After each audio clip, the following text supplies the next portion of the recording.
My name is Don Neal. I'm a cachetmaker, which is a component of philately, or stamp collecting for those of you who don't know. And a cachetmaker makes envelopes, covers, they're called by some. And the word cachet itself comes from the artwork that's typically on the envelope. What I like to do is, in addition to the artwork, I like to include text, and I like to make a connection to the stamp itself, if not through the postmark, then through, again, the cachet. By profession, I'm a retired educator, so I'm always interested in disseminating information to people and educating people about what's going on. And I got involved in cachet making because when I would come to a stamp show, I would ask for covers, envelopes, relating to Black heritage, Black history, Black culture, and I too often got the response, "Oh, we don't have anything," or "This is all we have," or I do have something, but I left it home. I didn't bring it with me." And I got to the point where, you know what, I don't need to depend on other people to talk about my history or to commemorate my history or to chronicle my history. I said, I'm going to start making these my own self. And that way I can put on the envelope, I know exactly what I want and how I want it to be. And that's what I started doing. And I've been doing this since 2008. And not too much, surprisingly in a way, they've been very well received. Okay, you might think, oh, it's not a very broad or mainstream topic, which it's not, but a lot of people are interested. And what I do is, even if you're not interested in collecting or buying what it is I have to offer, I display my envelopes typically on when I'm at, and all I ask is that you give me the respect of taking some time and checking it out. Don't just breeze through or dismiss it as, oh, hey, I'm not into that, or that's not me. You don't know. It just might be you because of the connections that I make. Like I said, Western wear, there doesn't have to be a Black person on the stamp, but there obviously were Black people involved in the Wild West, cowboys, and like it's in the case of Stagecoach Mary, she was notorious for all that she did. She helped to deliver the mail, and because she was tough and virulent about it, people always wanted her to do their bidding for them. And I've done other things. I've connected Black heritage to the series that came out about Bugs Bunny. And in this particular stamp, Bugs Bunny is a pitcher, is a baseball pitcher.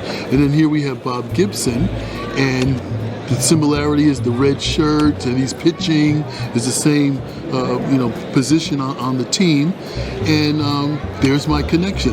Here we have Bugs Bunny as a fancy schmancy, maybe Hollywood director, and he's smoking a carrot. Well, I got Billy D. Williams, who's a fancy schmancy Hollywood actor, and of course he's smoking a cigarette. And that's kind of what I do. I do covers that are called first day covers.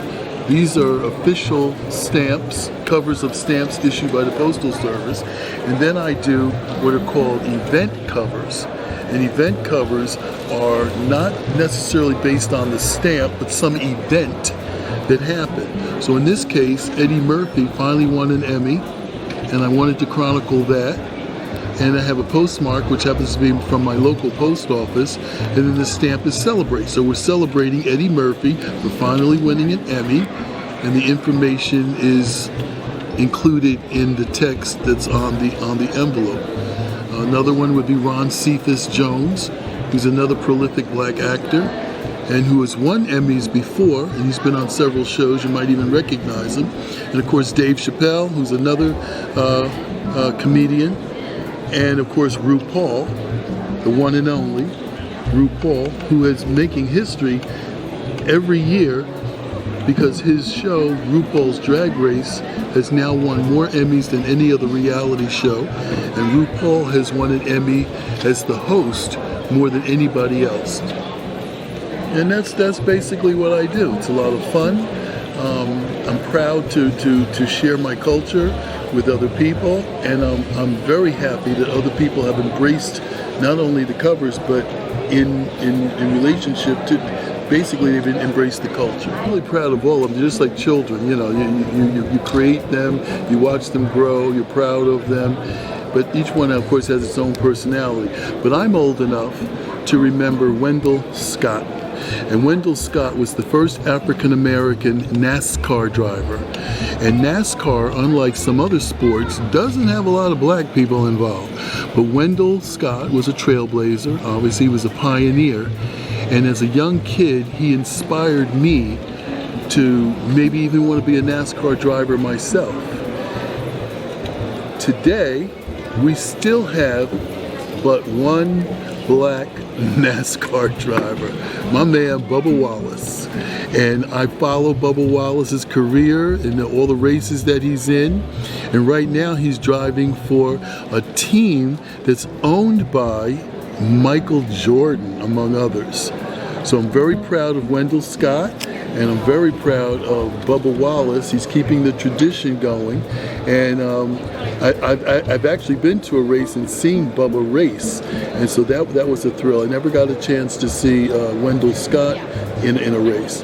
But I did get a chance to see Wendell Scott in a race. So these are two of my favorite covers because of the longevity of the history and because it's about cars, which is my second, maybe my first love in terms of interests or hobbies and collecting.